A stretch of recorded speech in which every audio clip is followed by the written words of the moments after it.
Novel little women, writer Louisa May Olcott.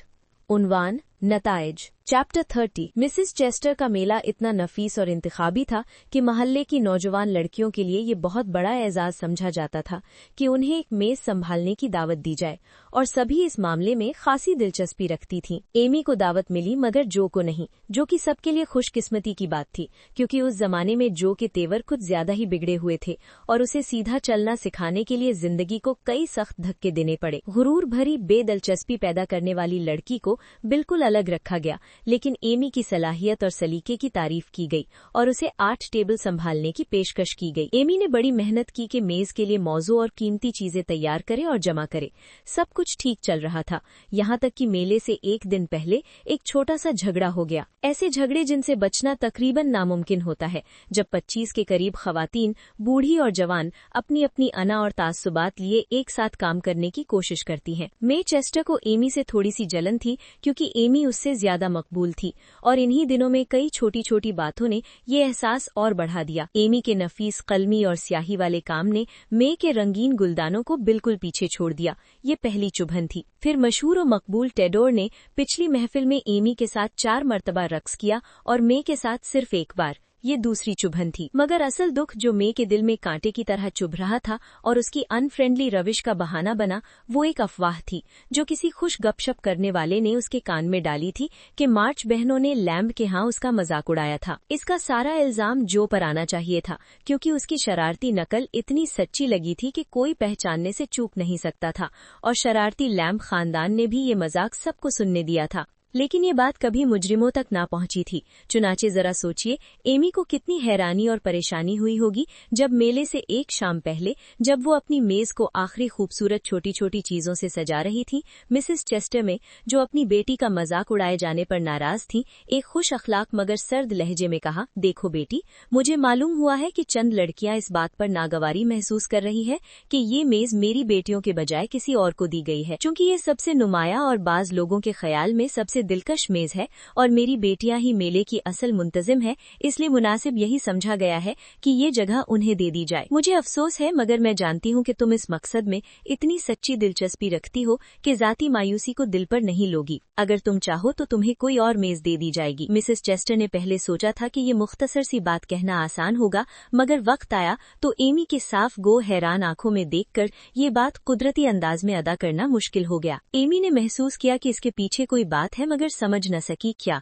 और चुपचाप जख्मी दिल के साथ बोली, शायद आप चाहती हैं कि मैं कोई मेज ही ना संभालूं? ओ नहीं बेटी, बुरा न मानो, मैं हाथ जोड़ती हूँ, ये सिर्फ इंतजामी मसलहत का मामला है। तुम देख रही हो कि मेरी बेटियां कुदरती तौर पर क़यादत करेंगी और ये मेज उनका हक समझा जाता है। मैं तुम्हारी कोशिशों की बहुत कद्र करती हूँ कि तुमने इसे इतना खूबसूरत बना दिया, लेकिन हमें अपनी जाती ख्वाहिशें कुर्बान करनी पड़ती हैं। मैं देख लूंगी कि तुम्हें अच्छी जगह मिले। क्या तुम फूलों की मेज नहीं लेना चाहोगी? छोटी बच्चियों ने इसे संभालने का वादा किया था, मगर वो हिम्मत हार गई हैं। तुम इसे बहुत खूबसूरत बना सकती हो, और तुम जानती हो कि फूलों की मेज हमेशा सबको पसंद आती है, खास तौर से हजरात को, मे ने तंजिया नजर के साथ कहा। और इसी लम्हे एमी को अपनी अचानक गिरावट की एक वजह समझ में आ गई। एमी का चेहरा गुस्से से सुर्ख हो गया, मगर उसने कोई और जवाब न दिया और हैरत अंगेज शाइस्तगी से बोली, जैसा आप चाहें मिसेस चेस्टर, मैं ये जगह अभी छोड़ देती हूँ और फूलों की मेज संभाल लूंगी। अगर आप चाहें तुम अपनी चीजें अपनी मेज पर ही रख सकती हो, अगर तुम चाहो, मैंने हल्का सा नादिम होकर कहा, जब उसने एमी के बनाए खूबसूरत रैक, रंगीन सीपियां और नफीस तहरीरी सजावटें देखी जो एमी ने बड़ी मेहनत से तैयार की थी। उसने ये बात नरमी से कही, मगर एमी ने गलत मतलब निकाला और फौरन बोली, ओ जरूर, अगर ये आपके रास्ते में है, और अपनी तमाम चीजें अचानक अपनी एप्रन में डालकर वो वहां से चली गई, महसूस करते हुए कि उस और उसके फनकारों की ऐसी तौहीन हुई है जो माफ नहीं की जा सकती। अब तो ये नाराज हो गई। काश मैंने आपसे बात करने को ना कहा होता मामा, मैंने कहा, और अपनी मेज पर खाली जगहों को अफसोस से देखने लगी। लड़कियों के झगड़े जल्द खत्म हो जाते हैं, उसकी माँ ने जवाब दिया। हालांकि वो खुद भी इस झगड़े में अपनी शिरकत पर थोड़ी शर्मिंदा महसूस कर रही थी, और ऐसा होना भी चाहिए था। छोटी बच्चियों ने एमी और उसके कीमती सामान का खुशी से इस्तकबाल किया, जिसने उसके दिल को कुछ सुकून दिया, और वो फौरन काम में जुट गई। पुख्ता इरादा किए कि अगर फनकाराना तौर पर कामयाब नहीं हो सकती तो कम से कम फूलों के जरिए जरूर कामयाब होगी। लेकिन सब कुछ उसके खिलाफ लग रहा था। शाम हो चुकी थी और वो थकी हुई थी। सब अपने अपने काम में मसरूफ थे, कोई उसकी मदद को ना आया, और छोटी बच्चियां तो उल्टा रुकावट बन रही थीं, क्योंकि वो इतनी शोर मचाती और बातें करती थीं कि एक तरह का हंगामा हो गया था। हालांकि उनकी नीयत महज तरतीब कायम रखने की थी। जब उसने हरे पौधों की मेहराब तैयार की तो वो ढीली हो गई, और जब टोकरियां लटकाई गईं तो यूं लगता था जैसे अभी उसके सर पर गिर पड़ेगी। उसकी सबसे अच्छी टाइल पर पानी के छींटे पड़ गए, जिससे क्यूपिड के गाल पर भूरे रंग का आंसू सा बन गया। हथौड़ा मारने से उसके हाथ छिल गए और हवा की झोंकों में काम करते करते सर्दी लग गई, जिस आखिरी मुसीबत ने अगले दिन के लिए उसके दिल में खौफ पैदा कर दिया। जो भी लड़की इस तरह की तकलीफों से गुजरी है, वो बेचारी एमी के साथ हमदर्दी करेगी और दुआ देगी कि वो अपना काम बखैर खूबी अंजाम दे सके। घर आकर जब उसने अपनी कहानी सुनाई तो वहां सख्त गुस्सा हुआ। उसकी मां ने कहा कि ये सरासर ज्यादती है, लेकिन ये भी कहा कि एमी ने दुरुस्त किया। बेथ ने ऐलान किया कि वो मेले में बिल्कुल नहीं जाएगी, और जो ने पूछा कि एमी ने अपनी तमाम खूबसूरत चीजें क्यों नहीं उठा लीं और उन कमजर्फ लोगों को अपने हाल पर क्यों न छोड़ दिया। इसलिए कि उनका कमजर्फ होना कोई वजह नहीं कि मैं भी वैसी हो जाऊं। मुझे ऐसी बातें सख्त नापसंद है। अगरचे मुझे बुरा लगने का पूरा हक है, मगर मैं ये जाहिर नहीं करना चाहती। वो लोग इस बात को ज्यादा महसूस करेंगे बनिस्बत इसके कि मैं गुस्सा करूं या नाराजगी दिखाऊं। क्या ऐसा नहीं है मार्मी? बिल्कुल यही दुरुस्त रवैया है मेरी जान। मार का जवाब देना हमेशा बेहतरीन तरीका है, अगरचे बाज़ औक़ात ऐसा करना आसान नहीं होता। उसकी मां ने कहा, उस लहजे में जो जाहिर कर रहा था कि उसने वाज और अमल के फर्क को बखूबी समझा था। कुदरती तौर पर इंतकाम लेने और बुरा मानने के कई मौके मिलने के बावजूद एमी ने अगले दिन अपने इरादे पर सख्ती से कायम रहने का फैसला किया और सोचा कि अपने दुश्मन को नरमी और मेहरबानी से शिकस्त देगी। उसने अच्छी शुरुआत की, एक खामोश याद दहानी की बदौलत जो बिल्कुल बरवक्त उस तक पहुंची।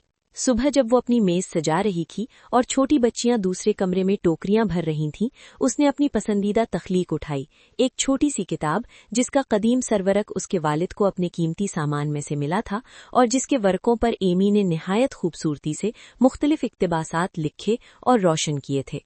जब उसने इन हसीन सफ़हात को वरक गर्दानी करते हुए मोहब्बत भरी मुस्कुराहट के साथ देखा, उसकी नज़र एक ऐसे इक्तिबास पर जा ठहरी कि वो रुक गई और सोचने लगी।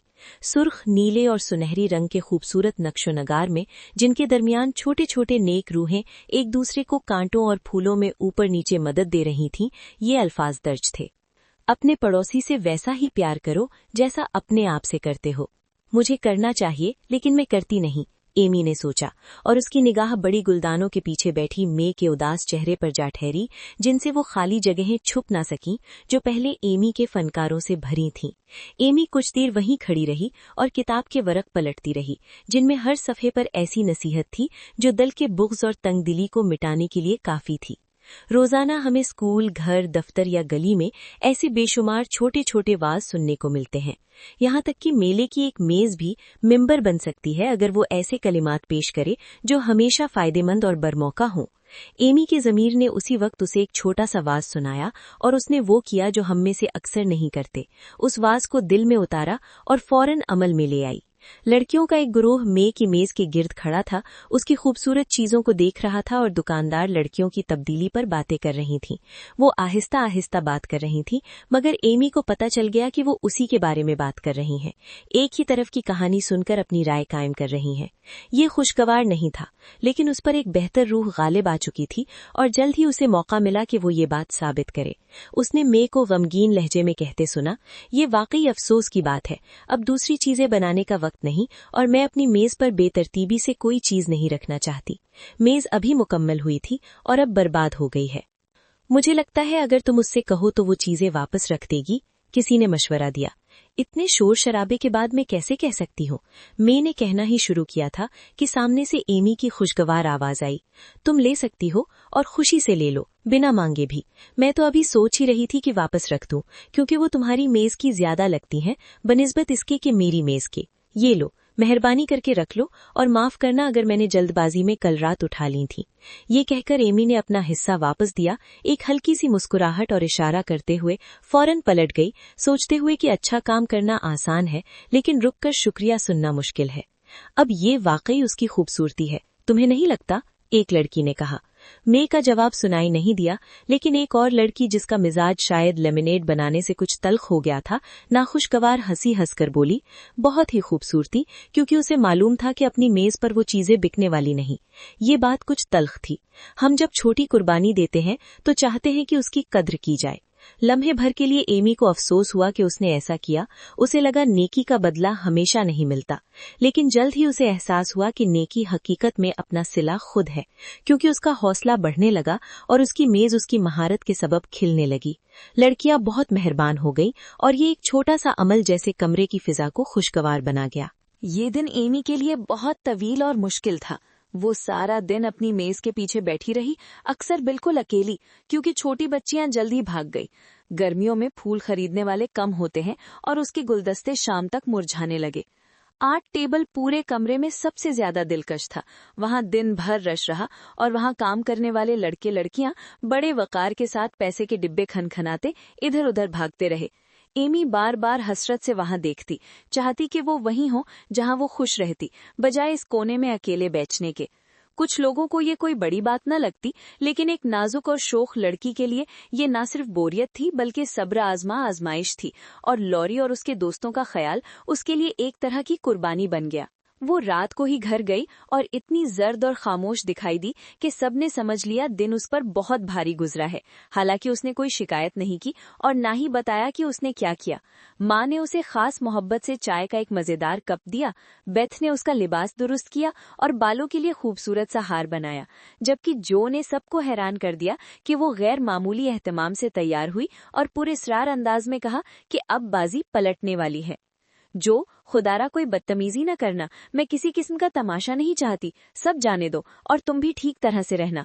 एमी ने इल्तजा की और जल्दी रवाना हो गई, इस उम्मीद पर कि फूलों का कुछ नया इंतजाम मिल जाएगा ताकि उसकी मेज फिर ताज़ा लग सके।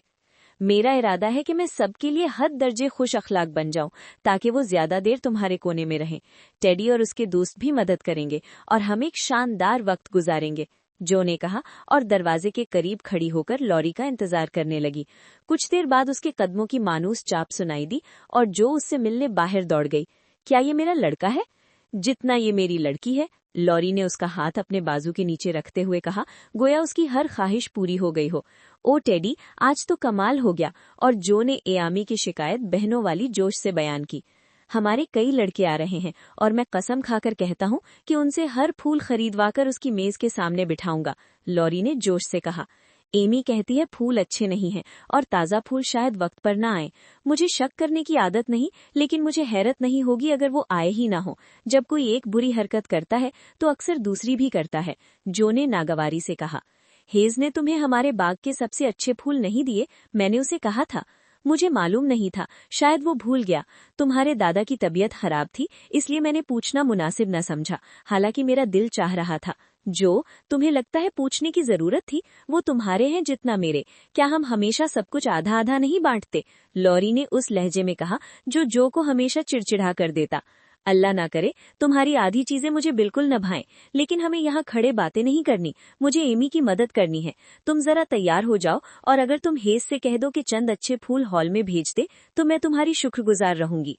अभी क्यों नहीं कर देती? लॉरी ने इतने मायनेखेज अंदाज में कहा कि जो ने दरवाजा झट से बंद किया और पुकारा, चले जाओ टेडी, मैं मसरूफ हूँ। शुक्रिया। साजिश करने वालों का उस रात वाकई बाजी पलट गई। हेज ने फूलों का ढेर भेज दिया और बीच में खूबसूरत टोकरी को मरकज में सजा दिया। फिर मार्च खानदान के सब लोग एक साथ आए और जो ने खूब हुनर दिखाया। लोग ना सिर्फ आए बल्कि वहीं रुके, उसकी बातों पर हंसे, एआमी के ज़ौक की तारीफ की और लगता था सब बहुत खुश हैं। लॉरी और उसके दोस्तों ने शानदार तरीके से मदद की, सारे गुलदस्ते खरीद लिए और उस कोने को कमरे की सबसे जिंदा जगह बना दिया। अब एआमी अपने असल रंग में थी और खुशी और शुक्रगुजारी से भरपूर ये सोचने लगी कि आखिरकार नेकी वाकई अपना सिला देती है। जो ने पूरे वकार से खुद को संभाले रखा और जब एआमी खुशी से अपने मुहाफिजों के दरमियान घिरी बैठी थी तो जो हॉल में घूम फिर कर मुख्तलिफ बातें समेटती रही जिनसे उसे चेस्टर वालों के मंसूबे का पता चला। उसने अपने हिस्से की बदगुमानी पर खुद को मलामत की और फैसला किया कि जल्द अज जल्द एमी को बरी-उज़्ज़िम्मा कर दे। उसे ये भी पता चला कि एमी ने सुबह किस फरादिली से चीजें वापस की और जो ने उसे अजीम ज़र्फ समझा। जब वो आर्ट टेबल के पास से गुजरी तो उसने बहन की चीजें ढूंढने को नजर दौड़ाई, मगर कुछ नजर न आया। शायद छुपा दी गई होंगी, जो ने सोचा। जो अपनी जाती तौहीन को तो माफ कर सकती थी, लेकिन अपने खानदान की बेइज्जती पर गुस्सा खा जाती थी। गुड इवनिंग मिस जो, एमी का क्या हाल है? मे ने सुलहजो लहजे में पूछा, क्योंकि वो दिखाना चाहती थी कि वो भी फरादिल हो सकती है। उसने जो भी चीज बेचने के लायक थी सब बेचती है और अब मजे कर रही है। तुम जानती हो, फूलों की मेज हमेशा दिलकश लगती है, खास तौर पर हजरात के लिए। जो खुद को रोक न सकी और ये छोटा सा तंज कर ही दिया, लेकिन मे ने इतने तहम्मुल से ले लिया कि जो को फौरन अफसोस हुआ और उसने बड़े गुलदानों की तारीफ शुरू कर दी जो अभी भी बाकी थे और नहीं बिके थे। क्या एमी की रोशनी वाली पेंटिंग यहाँ कहीं है? मैंने सोचा था वो खरीद कर अब्बू के लिए ले जाऊं। जो ने बेताबी से पूछा, ताकि अपनी बहन के काम का हाल मालूम करे। एमी की हर चीज बहुत पहले ही बिक गई। मैंने खास तौर पर ख्याल रखा कि सही लोगों को दिखाई जाए और उससे हमारे लिए अच्छे पैसे बने, मैग ने जवाब दिया, जो उस दिन कई छोटी छोटी आजमाइशों पर काबू पा चुकी थी, बिल्कुल एमी की तरह। जो बहुत खुश हुई और फौरन दौड़कर ये अच्छी खबर एमी को सुनाई। एमी को मैग के अंदाज और अल्फाज सुनकर खुशगवार हैरत हुई। अच्छा हजरात, अब मैं चाहती हूँ कि आप बाकी मेजों के साथ भी वैसा ही सलूक करें जैसा मेरी मेज के साथ किया है, खास तौर पर आर्ट टेबल के साथ। उसने लॉरी के दोस्तों को उठा खड़ा किया। चार्ज चेस्टर चार्ज इस मेज का नारा है, लेकिन मर्दों की तरह फर्ज निभाओ और तुम्हें अपने पैसों के इवज फंड का पूरा मजा मिलेगा, जो ने हंसते हुए कहा, और लॉरी के दोस्त जोश में वहां जाने को तैयार हो गए। सुनना ही मानना है, लेकिन मिस मार्च मैग से ज्यादा हसीन है, नन्हे पार्कर ने मजाहिया और नर्म लहजे में कहा, लेकिन लॉरी ने फौरन उसे रोक दिया। बहुत खूब मेरे बेटे, एक छोटे लड़के के लिए, और उसे सर पर थपकी देकर साथ ले गया। गुलदान खरीद लो, एमी ने लॉरी के कान में कहा, ताकि अपनी मुखालिफ पर मेहरबानी का आखिरी वार करे। मैग की खुशी की इंतहा न रही जब मिस्टर लॉरेंस ने न सिर्फ गुलदान खरीदे बल्कि हॉल में एक एक बगल में लेकर घूमे। दूसरे हजरात ने भी बड़ी बेसाख्तगी से हर किस्म की नाजुक चीजें खरीदी और बाद में मोम के फूलों, रंगीन पंखों और दीगर नाजुक खरीदारियों के बोझ तले हॉल में परेशान फिरने लगे। आंट कैरल भी वहां मौजूद थीं। कहानी सुनकर खुश हुई और मिसेज मार्च से एक कोने में कुछ कहा, जिस पर उनका चेहरा फख्र और खुशी से चमक उठा, और वो एमी को देखती रहीं। चेहरे पर फख्र और बेचैनी का मिला जुला तासुर था, मगर उन्होंने अपनी खुशी की वजह कई दिनों बाद ही बताई। मेला कामयाब करार पाया और जब मैग ने एमी को शब बखैर कहा तो उसने हस्बे मामूल जज्बाती अंदाज इख्तियार ना किया, बल्कि मोहब्बत भरा बोसा और नजर दी जो कह रही थी, भूल जाओ और माफ कर दो। ये एमी के लिए काफी था। और जब वो घर पहुंची तो देखा कि गुलदान कमरे के चूल्हे पर रखे हैं और हर एक में बड़ा सा गुलदस्ता सजा हुआ है। ये एक अजीम ज़र्फ मार्च के लिए इनाम है, लॉरी ने खुशी से ऐलान किया। एमी, तुम्हारे अंदर कहीं ज्यादा असूल पसंदी, सखावत और शराफत है जितना मैंने कभी समझा था। तुमने बहुत अच्छा रवैया दिखाया और मैं दिल से तुम्हारी इज्जत करती हूँ, जो ने बाल बनाते हुए गर्मजोशी से कहा। हाँ, हम सब करते हैं और तुम्हें इसलिए और भी ज्यादा चाहते हैं कि तुमने इतनी जल्दी माफ कर दिया। ये वाकई मुश्किल रहा होगा, इतनी मेहनत के बाद और ये सोचने के बाद कि अपनी चीजें खुद बेचोगी। मुझे तो यकीन है कि मैं इतनी नरमी ना दिखा सकती जितनी तुमने दिखाई, बेथ ने अपने तकिए से कहा। अरे लड़कियों, मुझे इतनी तारीफों की जरूरत नहीं, मैंने वही किया जो मैं चाहती कि मेरे साथ किया जाए। तुम मेरा मजाक उड़ाती हो जब मैं कहती हूँ कि मैं एक लेडी बनना चाहती हूँ, लेकिन मेरा मतलब एक ऐसी औरत से है जो जहन और अतवार में शाइस्ता हो। मैं अपनी पूरी कोशिश करती हूँ कि वैसी बनूं। मैं ठीक ठीक बयान नहीं कर सकती, लेकिन मैं चाहती हूँ कि छोटी छोटी खुदगर्जियों और कमजोरियों से ऊपर उठ जाऊं जो बहुत सी औरतों को बिगाड़ देती हैं। अभी मैं इससे बहुत दूर हूँ, मगर मैं भरपूर कोशिश कर रही हूँ और उम्मीद है कि एक दिन मैं वैसी बन जाऊंगी जैसी माँ है, एमी में दिल से कहा। और जो ने उसे गले लगाकर कहा, अब मैं तुम्हारी बात समझती हूँ और दोबारा तुम पर नहीं हंसूंगी। तुम्हें अंदाजा नहीं तुम कितनी तेजी से आगे बढ़ रही हो, और मैं तो तुमसे ही शाइस्तगी के सबक लूंगी, क्योंकि मेरा यकीन है कि तुमने इसका राज पा लिया है। लगी रहो प्यारी, एक दिन तुम्हें इसका फल जरूर मिलेगा और मुझसे ज्यादा खुश कोई ना होगा। एक हफ्ते बाद एमी को वाकई इसका फल मिला और बेचारी जो के लिए खुश होना मुश्किल हो गया। आंट कैरल का खत आया और मिसेज मार्च का चेहरा इतना चमक उठा कि जो और बेथ ने फौरन पूछा, ये खुशखबरी क्या है? आंट कैरल अगले महीने बैरूने मुल्क जा रही हैं और चाहती हैं कि मैं उनके साथ जाऊं, जो कुर्सी से उछलते हुए खुशी में चीखी। नहीं प्यारी, तुम नहीं, ये एमी है। ओ माँ, वो तो बहुत छोटी है, पहले मेरा नंबर आता है। मैं कब से चाहती थी, ये मेरे लिए बहुत मुफीद होता और कमाल का तजुर्बा होता। मुझे ही जाना चाहिए। मुझे डर है ये नामुमकिन है जो। आंट ने साफ लिखा है कि वो एमी को चाहती हैं और जब वो इतनी बड़ी मेहरबानी कर रही हैं तो हमें हुक्म देने का कोई हक नहीं। हमेशा ऐसा ही होता है। एमी को सब मजे मिलते हैं और मुझे सारा काम। ये इंसाफ नहीं, ये बिल्कुल इंसाफ नहीं, जो ने तड़प कर कहा। मुझे डर है कि इसमें कुछ कसूर तुम्हारा भी है प्यारी। चंद दिन पहले जब आंट ने मुझसे बात की तो उन्होंने तुम्हारे खुरदरे अंदाज और जरूरत से ज्यादा आजाद मिजाजी पर अफसोस जाहिर किया और अब वो लिखती हैं जैसे तुम्हारे अल्फाज को नकल कर रही हूँ। मैंने शुरू में जो को बुलाने का सोचा था, लेकिन चूंकि उसके लिए एहसान बोझ बन जाते हैं और वो फ्रांसीसी जबान से नफरत करती है, इसलिए मेरा ख्याल है कि मैं दावत देने की जुर्रत ना करूँ। एमी ज्यादा फरमाबरदार है, वो फ्लो के लिए अच्छी साथी साबित होगी और सफर से जो भी फायदा होगा उसे शुक्रगुजारी से कबूल करेगी। ओ मेरी जबान, ये बदतरीन जबान, मैं क्यों नहीं सीख सकती कि इसे काबू में रखूं, जो ने कराहते हुए कहा और उन अल्फाज को याद किया जिन्होंने उसकी किस्मत बदल दी थी। जब मिसेस मार्च ने ये वजाहत खत्म की तो अफसोस से बोली, काश तुम जा सकती, लेकिन इस बार कोई उम्मीद नहीं, इसलिए हिम्मत से सहो और एमी की खुशी को शिकवों और पछतावे से मुकद्दर ना करो। कोशिश करूंगी, जो ने कहा, आंखें जोर से झपकते हुए, और वो टोकरी उठाते हुए जो खुशी में उलट गई थी। मैं उसके नक्शे कदम पर चलने की कोशिश करूंगी और न सिर्फ खुश नजर आऊंगी बल्कि दिल से खुश रहूंगी और उसके एक लम्हे की खुशी पर भी हसद ना करूंगी। लेकिन ये आसान नहीं होगा क्योंकि ये सख्त मायूसी है। और बेचारी जो ने वो नन्हा सा गोल सुइयों का गदेला जो उसके हाथ में था कड़वे आंसुओं से भिगो डाला। जो प्यारी, मैं बहुत खुदगर्ज हूँ, लेकिन मैं तुम्हें खोना बर्दाश्त नहीं कर सकती और खुश हूँ कि तुम अभी नहीं जा रही। बेथ ने सरगोशी की और उसे टोकरी समेत गले लगा लिया। उसके मोहब्बत भरे चेहरे और चिमट जाने वाले अंदाज ने जो के दिल को कुछ ढारस दी। हालांकि दिल चाह रहा था कि अपने ही कान खींच ले और आजसी से आंट कैरल से दरख्वास्त करे कि उसे ये एहसान दे दें और देखें वो कितनी शुक्रगुजारी से इसे बर्दाश्त करेगी। जब तक एमी अंदर आई, जो ने खुद पर काबू पा लिया और घर वालों की खुशी में हिस्सा लिया, अगरचे शायद आम दिनों जितनी गर्मजोशी से नहीं, लेकिन बगैर किसी शिकवे के। खुद एमी ने ये खबर बड़ी खुशी से सुनी। संजीदा सी सरशारी में घर के अंदर घूमती रही और इसी शाम अपने रंग और पेंसिलें तरतीब देने लगी। कपड़ों, पैसों और पासपोर्ट जैसी चीजें उन लोगों पर छोड़ दी जो उसकी तरह फन के ख्वाबों में गुम न थीं। लड़कियों, ये मेरे लिए महज तफरीही सफर नहीं, उसने संजीदगी से कहा जब अपनी सबसे अच्छी पेंट पैलेट साफ कर रही थी। ये मेरा मुस्तकबिल तय करेगा, क्योंकि अगर मुझ में कोई सलाहियत है तो मैं उसे रूम में दरियाफ्त करूंगी और कुछ कर दिखाऊंगी ताकि ये साबित हो सके। और अगर नहीं मिली तो? जो ने सुर्ख आंखों के साथ नए कॉलर सिए जो अब एमी के हवाले होने थे। फिर मैं वापस आऊंगी और अपनी रोजी कमाने के लिए ड्राइंग पढ़ाऊंगी। शोहरत के ख्वाहिशमंद ने फलसफियाना सुकून से जवाब दिया।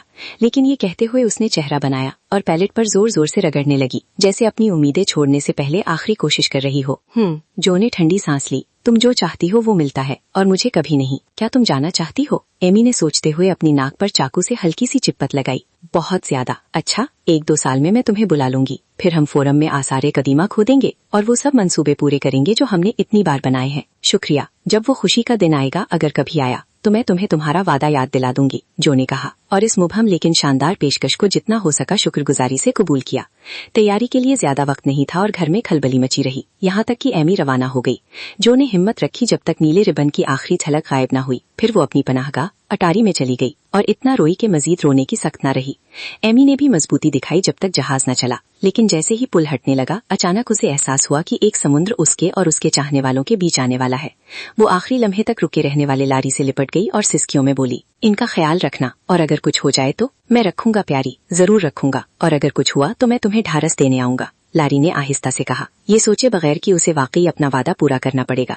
यूं एमी जहाज में सवार होकर उस पुरानी दुनिया को तलाश करने निकल पड़ी, जो नौजवान आंखों के लिए हमेशा नई और हसीन होती है।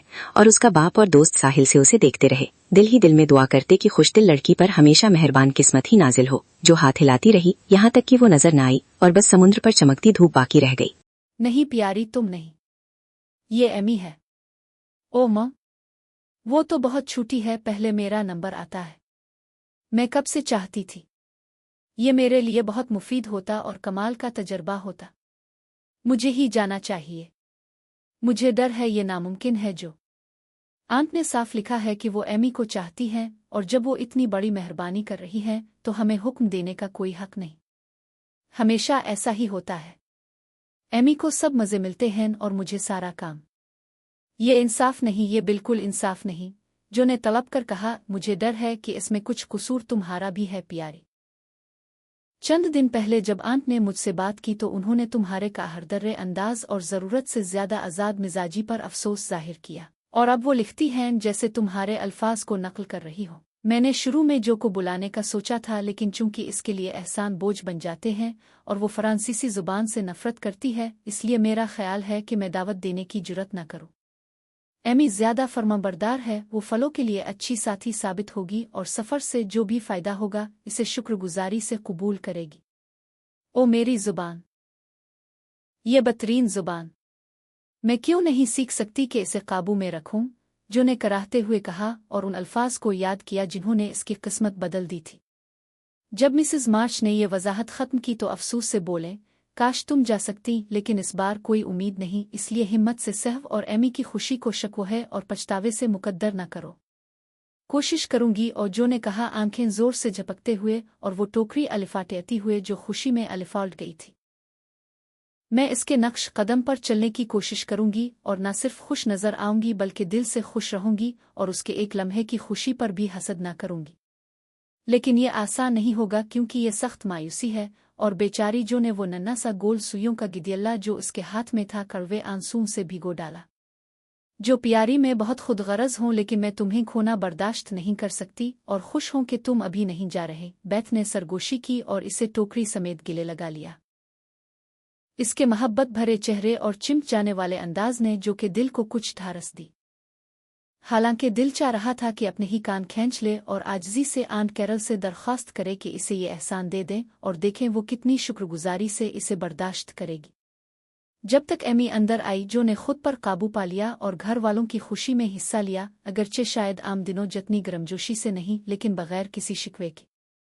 खुद एमी ने यह खबर बड़ी खुशी से सुनी। संजीदा सी सरशारी में घर के अंदर घूमती रही और इसी शाम अपने रंग और पेंसिलें तरतीब देने लगी। कपड़ों, पैसों और पासपोर्ट जैसी चीजें उन लोगों पर छोड़ दें जो उसकी तरह फिंग के ख्वाबों में गुमना थे।